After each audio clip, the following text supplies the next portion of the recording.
Welcome to Driven, the Unscripted Success podcast, with your hosts, Mike Mannino and Nareman Hamdan, bringing you insights and stories on achieving personal, professional, and financial success.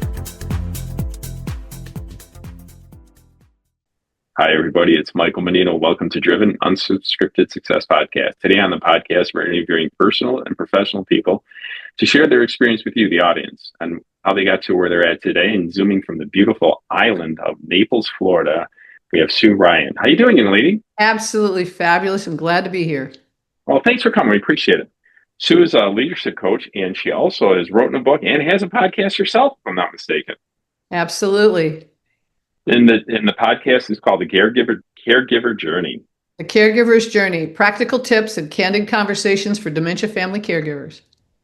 That's, I think I'm going to be on that list, man. I'm going crazier by the minute. So this is going to help me on for what's going to come next. Could you do me a quick favor and just a little snapshot of what you do, your business, and how you got to where you're at today? Sure. My first career was in enterprise applications software technology. I started out by designing software and evolved to selling it. In parallel, I was also in a variety of roles of family caregiving support. And there came a time when I was caring for both my dad and my husband that I couldn't be accountable to being at a meeting at 9 a.m. on a Tuesday morning. So I chose to step away from that career to prioritize their care. And then I said, well, I want to do something. And so I went into coaching because I had been in sales from a relationship area. And I said, I never sold anything. I prepared people to buy because I understood what their issues were. I asked questions to learn what their issues were, and then I connected them to the value of the solution. And I said, well, that's what coaching is. And became a leadership coach and do a lot of leadership coaching. And I'm fascinated with working with leaders who are emerging in a particular area, or those emerging leaders who are like puppy dogs with long legs and big paws, and they're not really sure what to do with them yet. And we want to kind of help. That just fascinates me. And then in parallel, because I've been on so many family caregiving journeys, I wanted to share what I had learned about it, the lessons I'd learned, to help people learn faster and more easily than I did. And also to help business leaders recognize that silently in their companies are significant costs when they have caregivers who aren't able to self-identify. And when they're able to just open up the door and say, hey, we embrace family caregivers, it saves them a lot of money and time and all kinds of things. So those are my areas of passion professionally. Nice. That's awesome. It's, caregiving, I've experienced it a couple times with my mom and dad, and the hospice people are absolutely amazing. And if you've done any of it, they really are. You know that better than anybody. So thank you for showing people how to do stuff like that. The hard stuff, I find the hard stuff easier. I became a certified hospice volunteer because of the great care down here in Naples. It's a vow hospice, and they were spectacular with my dad and with my husband and with other friends. And I said, I want to be a part of this to give back. And also because I recognized how valuable it is toward that final season of people's lives to not be alone. Gotcha. So, in our journeys, everybody has bumps. There's potholes, bumps, and then cliffs. Yes. Can you give us an example of something that you had to go through and how it panned out, how you worked it out? Yes, it was so wonderful. Sometimes what seems in the moment, I say in the moment of an experience, you can't possibly know if it's ultimately good or ultimately bad. Early in my career, because I may look like I'm 25, but I'm not, there weren't... 26? I'm 26. Thank you so much. There weren't very many women, and it wasn't really an area where women were in sales or meeting with business executives. And I was put into a role to be a pre-sales consultant because I knew so much about the products. Boy, the men did not want to work with me. They made my life miserable. Really? Oh, my gracious glory. Yeah, the things that I can't talk about because people, it's like you couldn't believe it. At any rate, the greatest part about that, though, is something inside me said, this is the right thing for me to be doing. I was so passionate about it that I knew that if I could survive the way that their limited vision was, I could excel. And I did. I just kept plugging and I just kept plugging and and I believed in myself There were times when I would have that dark night of the soul, and I had a friend who I would call, and she would, like talk me off the ledge. But for the most part, I loved it so much, and I just kept getting better and better.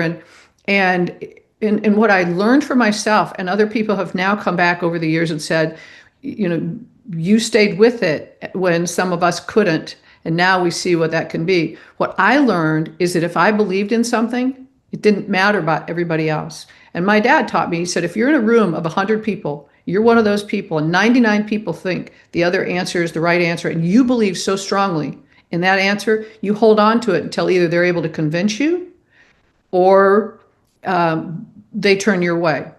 But don't bend your beliefs if you believe that strongly in it. And I lived by that, and it has served me so well in my career, because I ended up being very, very successful with that. And then that helped me to learn better so that now I could carry that over into my caregiving journeys. That's awesome. I like that. I'm actually writing this down. Live by your beliefs. That's pretty powerful. A lot of people don't, and I offend a lot of people because I tell truth. And that's what I feel is the right thing to do. Well, you sleep well at night, and other people have, the majority of the time people don't speak from their truth, is that they either have a real fear of what the consequences are or whatever, or they have the acronym fear, which is false evidence appearing real, that they feel they have to lie because there could be these consequences, or they're afraid of things that may not happen. And so they don't allow themselves to explore the potential and possibilities of what else is possible if they do choose the truth. I agree with you wholeheartedly. I do some public speaking. I speak on fear, and it's really crazy to see how many people let fear steal a great life. What a beautiful way of saying that. To ask the question, what part of your life has fear stolen? And I would always put in That's another good question. Thank you. That's a great question. What part of fear is, what have they stolen from you? Yeah, that's a great question. And I would use it both with the acronym as well as the real fear. There are real fears. And yet in the majority of my life, when I recognized that if there was something that I thought I was afraid of, if I explored if it was real fear or not, because there's no emotion we have that we're not meant to have. We're just not meant to stay in them, and we're not meant to artificially allow them to change what we're doing. We're supposed to have a healthy relationship with which many people don't develop. But if we explore, I mean, there were times when I would also use, I'll give you another thing on fear. And this goes for anything. When we use a word as a label, when you say, oh, I'm so afraid, then you put a period after that. And you use that word as a label and you accept that, but you don't explore what it really means. And in a lot of my caregiving journeys, people use guilt, worry, and sorry. Oh, I feel so guilty. If it were me and my friends asked me out to lunch and my husband is at home and he couldn't go, and I was like, oh, I'd feel so guilty. So I asked people, I said, have you ever looked up the definition of guilt? Why are you using the word guilty? Guilt means you've really done something wrong, like illegal, like you should go to jail. And is that the right emotion? You can't work through something if you don't process it with the right emotion. So I tell people to take away the period, put a comma, and explore what they're really meaning. So if they say, I'm afraid of this, don't put a period there. Put a comma and say, this is why. Explain it, or ask yourself, or go look and figure out so you use the right emotion for what it really is, so you can process it and move on. I like what you're saying. I got a question for you though. Sure. You said there's two different fears, the good fear and the bad fear. What was something you said about that? There's real fear. Healthy, real fear. Healthy fear, real fear. I mean, we got the thing, if there's a tiger coming at you, your whole body, everything, there are a lot of changes in our bodies. So, get out of here. Things shut down. Right. That's real fear. And that's legitimate. You honor that. And the train's coming down the tracks and you're in the middle of the tracks. Get off the tracks. But then there's the fear that we manufacture, which is false evidence appearing real. That's not healthy. Right. And so it's fair for us to explore it. And the way you explore it is to not use it as a label and say, oh, I'm so afraid. It's like, oh, okay, well, is that the right emotion or what is it really? Or talk it out, say it out loud even about what it is and hear yourself. Do something other than just let it go.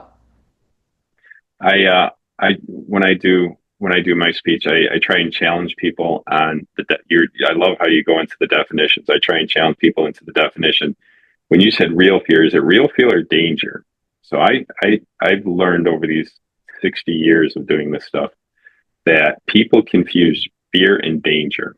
So if you're on the railroad track and the train's coming, is it fear or is it danger that you're in?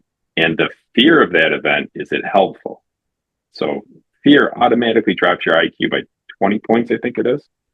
So if you're in a stressful situation and you lose 20 IQ points, is fear helpful? You're in a dangerous position, get out of it.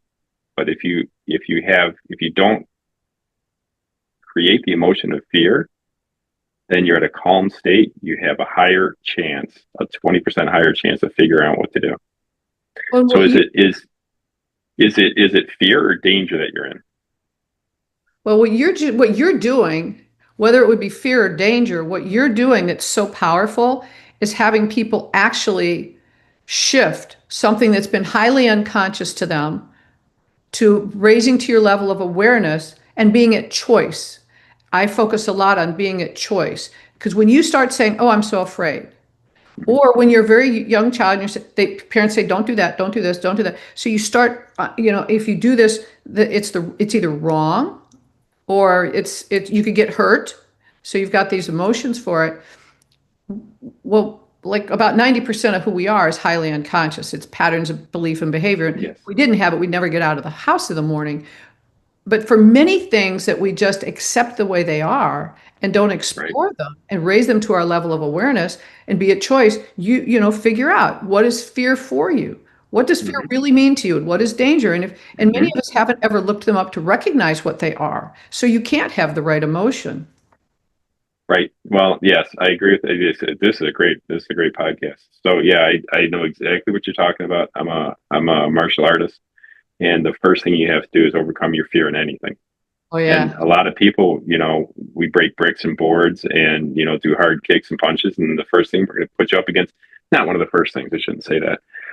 We don't teach sparring until about purple belt. So you've been in it for a year or so. Then we say, hey, go fight this guy.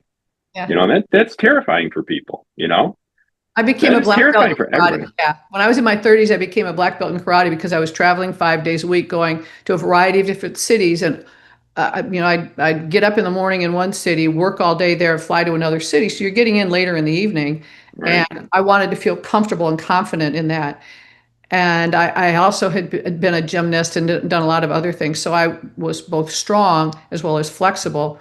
Fortunately, where we had the karate studio, beneath it was a boxing studio.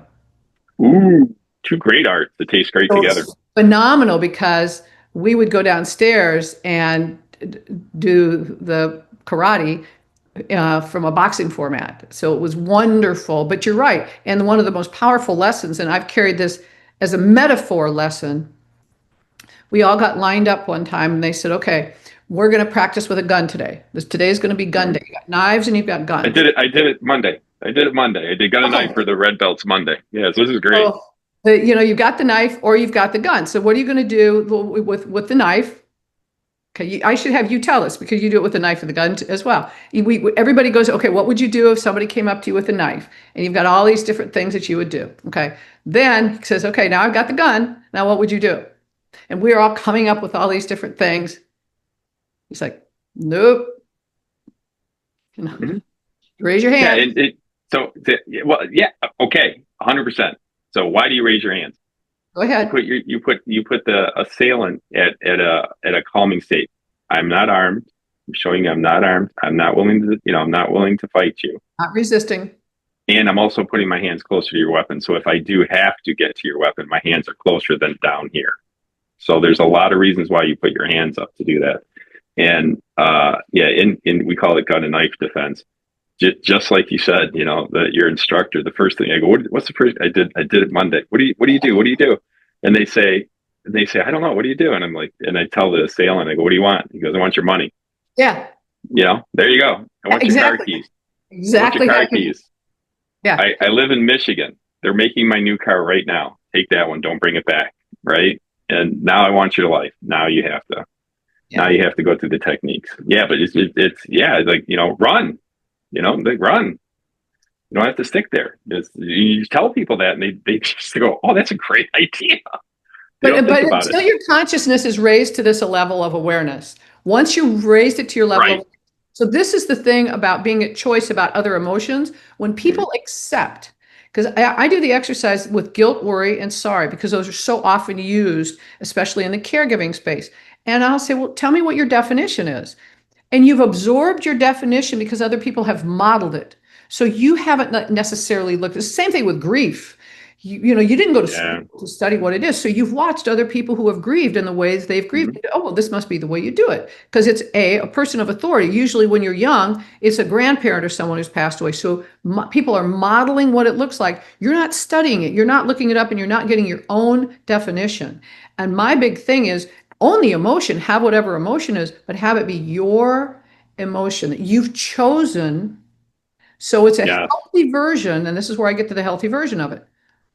Of course you're going to be sad. Of course you're going to get angry. Of course you're going to feel grief. Of course, we wouldn't have an emotion if you weren't meant to have them.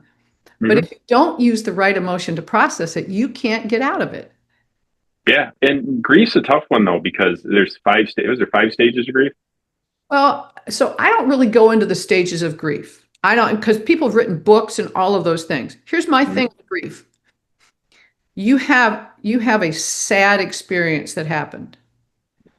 If you understand that, and if you embrace it, and if you accept it, but if you go into grief knowing that you're not meant to stay in it, then you process it as if it's a part of any journey of your life, just like any other journey.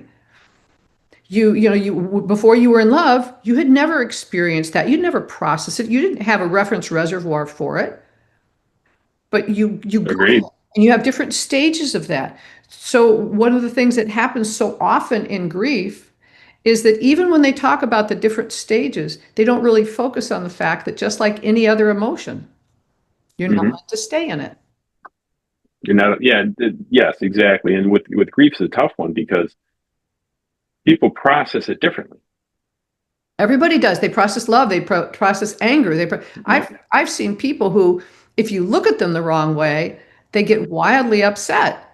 And for me, I mean, it takes a whole lot for me to get upset about anything. It's like, so we all, because we're naturally wired. I study something called the Enneagram, and it's where we're all naturally wired a little bit differently. Some of us are more thinkers, some of us are more feelers, some of us kind of go from the gut, which is great when you're in a meeting because you'll have people in a meeting and they'll sit there and they don't really say much. They're kind of there, and some people might think they're not paying attention at all. But then if you turn to them and ask them a question, they might say the most brilliant thing from the whole meeting. Because they're wired where they don't feel they need to be the first one to contribute, but they think really well. And then you've got other people in a meeting that they're always like, oh, and they want to be the first one to share something. We need some of those people as well. The one thing I learned in business a long time ago is that you put the right person in the right spot. So whatever, like you said, their personality, and I think I'll give you a for instance, I was still building, but I was a builder, and I had a bunch of guys working with me. And I said, what do you like doing? He goes, I like hanging doors. What do you like doing? I like putting up crown molding. I like doing that. And then you put them in their spots. And it's a great analogy to say, what someone's gifts are and what they want to do are typically their gifts, right? Yes. If they work in their space of gifts, it just goes amazing. I mean, everybody's happy and the team's going in the right direction. The great part about that on the leadership side, what I talk a lot about is you'll have someone and they were hired and there was a job position that they were given when they were hired. They're to do this, then you have a project and you bring people in the room. And I would rather have the people in the room tell me what they're passionate about, what they're excited about, they want to lean into, than have them through this artificial lens. I mean, it's a good lens. There's nothing wrong with it. But through this lens of, well, I can't have you do that because this is your job. So when you have a project, bring everybody in and say, okay, who wants to do this? Who wants to do this? What? And have everybody figure out, because team performance is so much better when everybody is sharing from where their greatest gifts are, owning their gaps. We all have gaps. It's not a problem. It's just that this is, like, okay, this is not my best area. Okay, well, that's not what we're going to have you prioritize. We're going to have somebody else. Well, I love doing that. And when you have those things, then the performance is so much better, and the teamwork and the dynamics are so much better, because everybody's focusing on the things. And then when there's a really legitimate gap, you figure it out. What I do, everything you're saying is 1,000% true. In every business I've been in, the people that like doing what they do is the spot for them. And the gaps, we'll say in construction, the base moldings putting down on the ground, nobody wanted to do that. So at like 3:00, everybody did the base. And so they shared the job that they liked the least. And then it seemed to work out great. Everybody did a little bit of what they didn't want to do, but did most of what they wanted to do. And I had guys working me for 20 years. Yeah. So. And it's true, because when you have it's not the absence of those things, it's the relationship you have with them. I don't know if you're familiar with a gentleman whose name is Marcus Buckingham. He's an executive coach and leader, and has a lot of great messages. And he actually transformed my life with something that he shared. And he said, we know what our skills are. We know the things that are considered our strengths, and we know the things that are considered our weaknesses. We know those. Those are pretty cut and dry. What we don't focus on, that's what's most important in complement to that, is what strengthens us and what weakens us. And they are absolutely not tied to what we're good at or not. And he gave brilliant examples. One was an example of a young boy who loved to swim. He just loved to swim. And his parents would take him to the pool, and he'd be swimming around. And one day they were at the pool, and there was a swim meet. And they said, aha. They enter him in the swim meet. Well, he's faster than anybody. So they're, aha. And they start entering him in swim meets. And of course, he's faster than everybody and all that. But then he starts getting migraine headaches, and he starts not feeling great. And he's so unhappy. Well, he loved swimming. He was phenomenal in the swim meets. Competing, yeah. He didn't like it. It didn't, it weakened him. He was phenomenally gifted at it, but it weakened him. And that gave me permission, because early in my career, I did what other people said, you should do this, you should do this, you'd be good at that, come do this, you'd be good at that, come do this. I'm like, okay, I'm like a little lemming going along, because I didn't have great clarity. I know some people who I grew up with who knew exactly what they wanted to do, and they beelined for it. Well, I didn't have that. And so I was doing what other people said. And so I wasn't really all that happy, but I didn't know that I was supposed to be that happy. But when he said that, and then he talked about things that strengthen you, they don't have to be things you're good at. I love to sing. The only way money would be associated with me singing is paying me not to sing.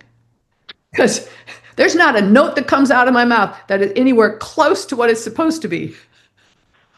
So when I'm going to steal that one. Oh, you can have it. The only way I can make money singing is if you paid me not to. That's exactly right. If you pay me, I won't sing in front of you. So I don't sing in front of other people, but it fills me with joy to sing. So it strengthens me, but it doesn't have to mean it's a strength. So being able to uncouple those shifted the whole way I looked at the things that I did, and shifted the way that I do what I do now. Yeah, that's a great one. I like that. So when you think back, it doesn't have to be your career or your life. There's moments that really changed the game for you. Could you explain one of them? I absolutely have one. My dad, my hero, absolutely worshipped him. My dad had been diagnosed with dementia for several years. I knew he had dementia. I'd already been on multiple caregiving journeys for loved ones with dementia before him.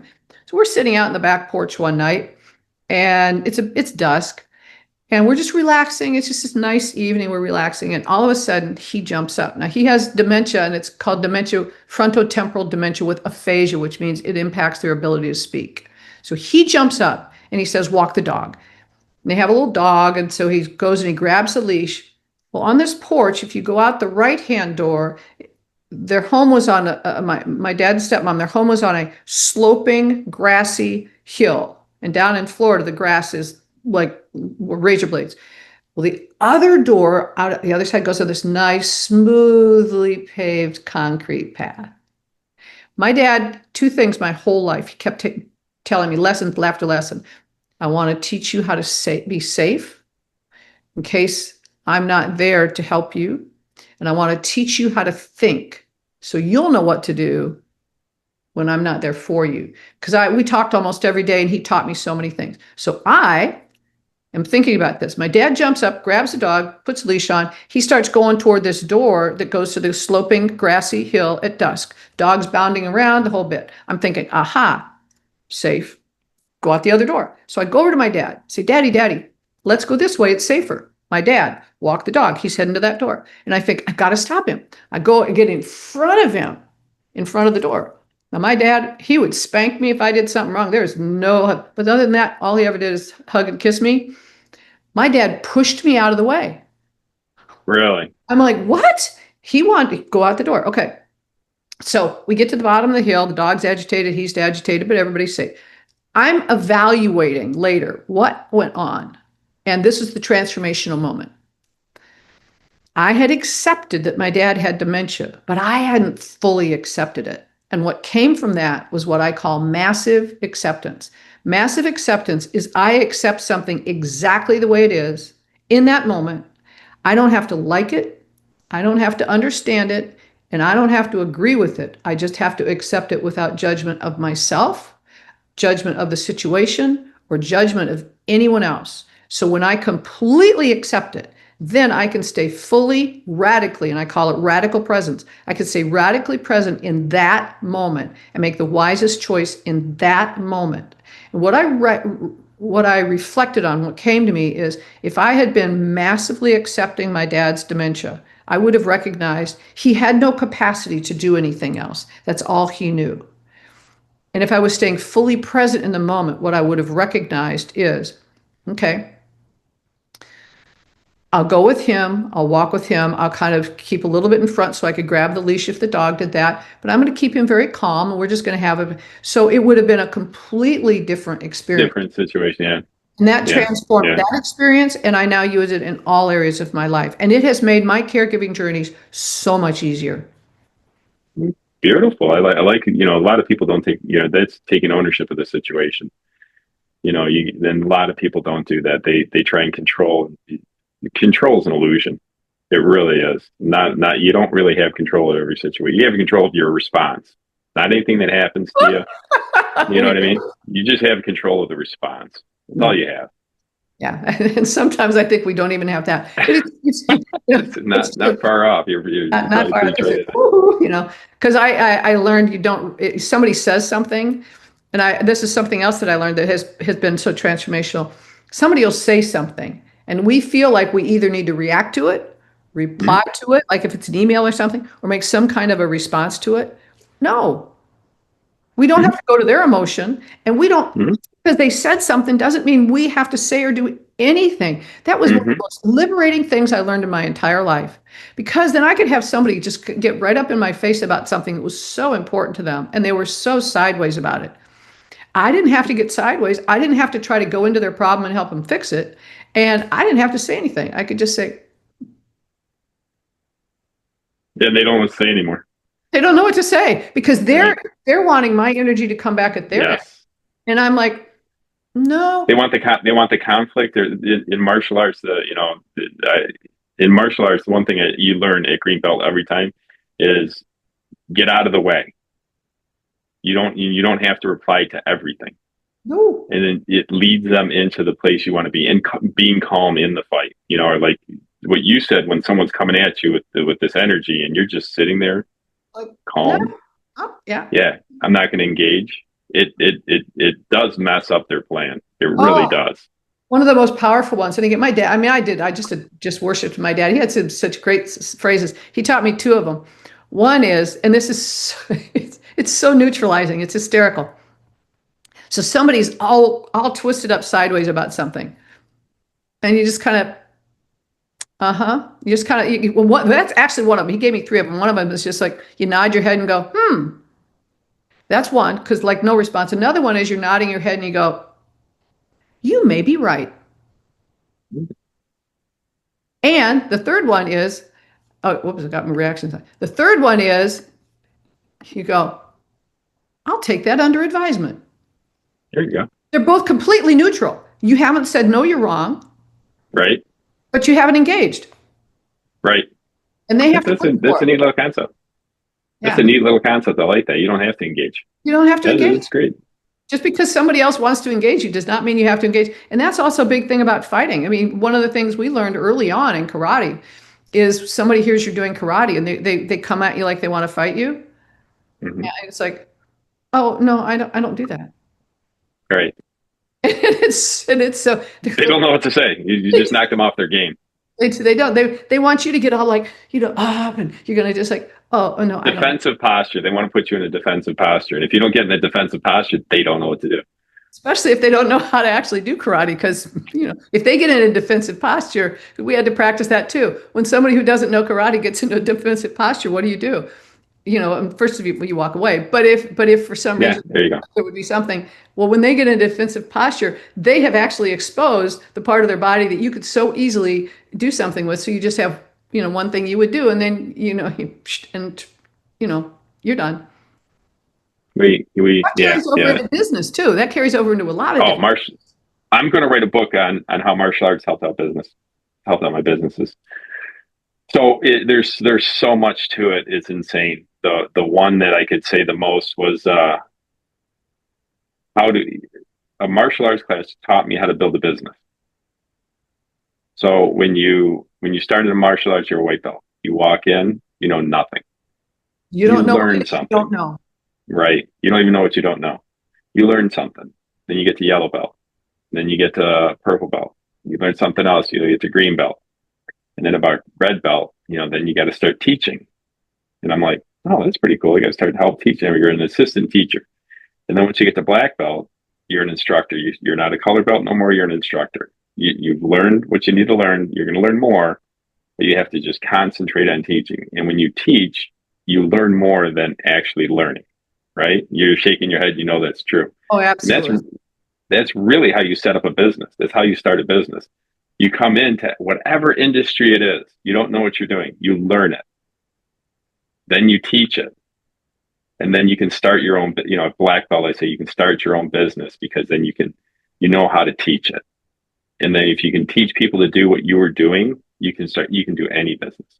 And it's just the basics of a business. Yeah. The other side of that is your body and your eyes. When you come in and you don't know anything about karate and you don't know what it is you don't know, you don't have confidence in your body. You're there and you're kind of like I say, the puppy dogs with long legs and big paws. You're mechanically putting your arms someplace, but you have no confidence in what that is. And you also have these big wide eyes. You're looking around, you're like, ooh, and you don't. You're on the headlight. You're in front of the headlights. Then you start getting a little confidence. Then you go into that phase where, I got this. And then somebody goes, oh, let me just like one of the things we did, and I think it was like a green belt.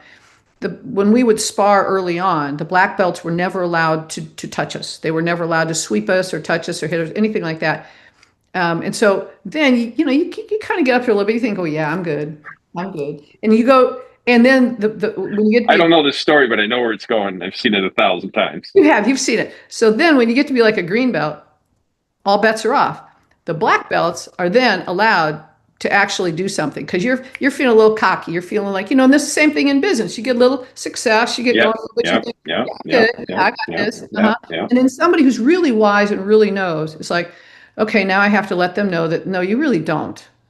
And so you go and you do this big move and you're like, okay. And so you're thinking about it. So they already know you're thinking about it. They can already tell by your eyes and your body language that you're going to try to do something to sweep them or hit them or something like that. So they've already won, because you can tell, and you get that way in business, the tone of your language or some of the things you do, you got a little bit of swagger with you, but it's not necessarily backed up because you're not a black belt yet. And so you go and do a little something, and they make a minuscule move and just flatten you. Yeah. Yep. So one mistake and they got you. Yeah. You've already shown them by your eyes and your body language that you're going to do something, and they already know. They got no clue. I'm just going to So when you get past that, some people don't. They don't get that past that arrogance perspective. But that's huge. That's one thing I've learned, that the people that get to black belt, their ego goes away. yep. And the people that can't get rid of their ego generally don't finish. They never get to black belt. It doesn't matter how gifted you are. It doesn't matter Right. how well you do any of those. If you can't get it out there because you're not really honoring what it is, it's not about you being able to be dominant. It's not about you being able to be better than everybody else and doing it from that place. It's a whole variety of things. So that's the same way, exact same way in business.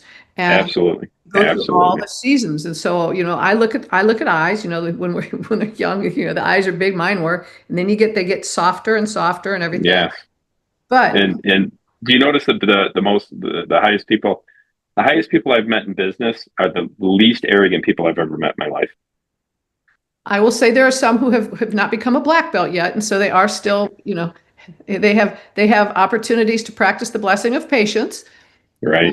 And they are still very arrogant. However, the people who have really happy teams and they work really well, they've become the black belt. They become the dojo master and things like that.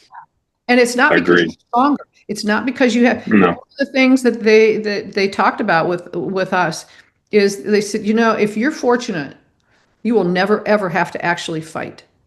You will fight in the studio, you'll fight in competitions, but you will never have to actually fight in real life. And you don't want your emotions to have you go like, well, I could go out and I could beat that person up. And so you invite that, that's what some people do in business, the same thing. And I was fortunate. I only in all of my career, and I really did travel quite a bit. And I was, I'd get into Detroit, Michigan at midnight. So sometimes, and okay. That's right. That's where I lived. Okay. You want to feel confident going to the hotel at midnight in Detroit. Yeah. And there was only one, it wasn't in Detroit, it was actually in Atlanta, Georgia. It was only one time where somebody came and approached me that I thought, I'm going to have to do something. But all I did was just stand there, and he kept coming at me. And I said, you're really not going to want to do that. And he's like, and all I did was just gently I moved my body a little bit and my feet. I didn't do any of this. I just moved that. And he kind of looked at me like, because I was not afraid. I'm like, if you're going to come, but my body language. That is, so the part that people escape the most is your confidence is what stopped him. They interviewed a bunch of predators, and people that would, attack people, kids, adults, whatever. And they always said that the people with confidence we never wanted to play with. If you're looking, the pedophiles be looking for kids. If the dad was very confident, you don't want nothing to do with them. You just don't want anything to do with them. So your confidence stopped the fight. That's what I'm trying to illustrate. My confidence stopped because I was not reacting. So you go back to react, reply, and respond. I was not doing what he anticipated I would do. Correct. He had figured out, I'm going to go frighten her, and then she's going to. And it didn't work. And it didn't work. And he was kind of like puzzled. And then, he didn't know what to do. He ran and walked away. He wants you to run, and he's looking for the fear. He's looking for the fear response, but you didn't give it to him, and they don't want to play with that. They so just many don't analogies want to play with that. Now. Yeah. Hey, Sue, listen, thanks a lot, man. You've been a great guest. I really do appreciate it. And if someone wanted to get in contact with you, how would they do that? My email is sue@sueryan.solutions. My website is sueryan.solutions. And the other caregiving website is thecaregiversjourney.com. Cool. And your podcast. Promote your podcast. The podcast is called The Caregiver's Journey, and it's on all the places you can find a podcast. Awesome. Sue, thank you very much for being here. We appreciate it. And if anybody would like to look her up, please do. She's absolutely amazing. Thank you again, Sue. Thank you for your time. I sure appreciate it. Have a blessed day. You too. Thanks for listening to Driven, the Unscripted Success Podcast. Want to share your story? Apply to be a guest at drivensuccesspodcast.com/guest.